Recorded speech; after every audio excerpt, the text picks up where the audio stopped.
kulinda raia sio kazi rahisi. Kazi ya kuhakikisha usalama sio kazi rahisi, hasa kwa mkoa kama wa Geita ambao una changamoto za aina mbalimbali.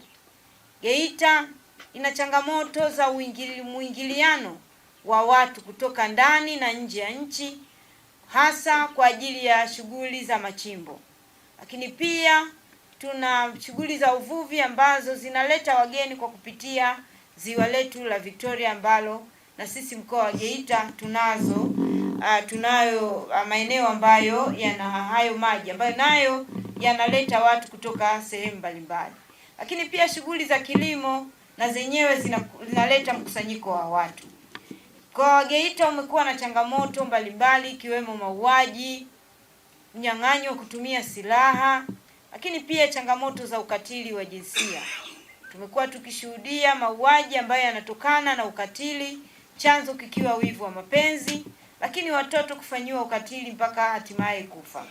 Lakini hawa askari 8 ambao tumewapa sifa na zawadi leo wameonyesha kiwango cha juu cha utendaji, kila mmoja kwenye nafasi yake. Tunao askari wa kitengo cha kutuliza ghasia ambao wao wameshiriki katika matukio mbalimbali ya kuhakikisha kwamba mkoa huu unakuwa shwari kwa aina yoyote ya vurugu ambazo zinataka kujitokeza. Sio kazi rahisi. Wachimbaji pale migodi inapohila wanakuwa na tabia ya kuvamia maeneo na vurugu zinakuwa kubwa bila jeshi la polisi kuingilia kati. Hizi shughuli zisingekuwa zinaendelea kwa amani. Lakini askari wa kikosi cha kutuliza ghasia mmekuwa mkifanya kazi kwa bidii bila kuchoka, na kuna wakati mwingine mmefanya kazi masaa 24 bila ya kupumzika ili kuhakikisha mkoa unakuwa shwari. Tunao askari ambao wanafanya kazi za upelelezi, lakini kazi za operation mbalimbali.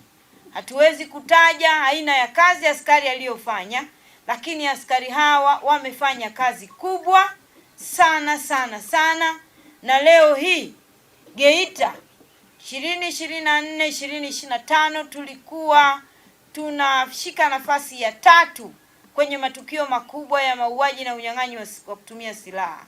Lakini 25 26 Geita tumekuwa wa mwisho kwenye matukio ya mauaji na unyang'anyi wa kutumia silaha.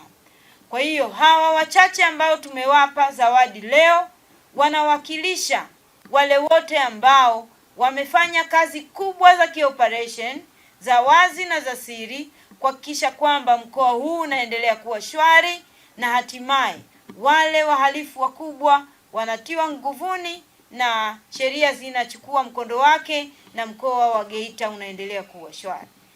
Napenda kutoa shukrani zangu kwa mkuu wa jeshi la polisi Tanzania na kupitia kamanda wa polisi mkoa wa Geita kwa tuzo na zawadi tulizopewa za pongezi. Mimi kwa niaba ya askari wenzangu tunashukuru sana kwa zawadi hizo, na nadhani itakuwa ni chachu na kututia moyo kuweza kufanya kazi kwa bidii. Basi na askari wenzangu na wenyewe iwe ni mfano, na wenyewe waweze kufanya kazi kwa bidii ili tuweze kutimiza majukumu yetu ya usalama wa raia na mali zao. FM,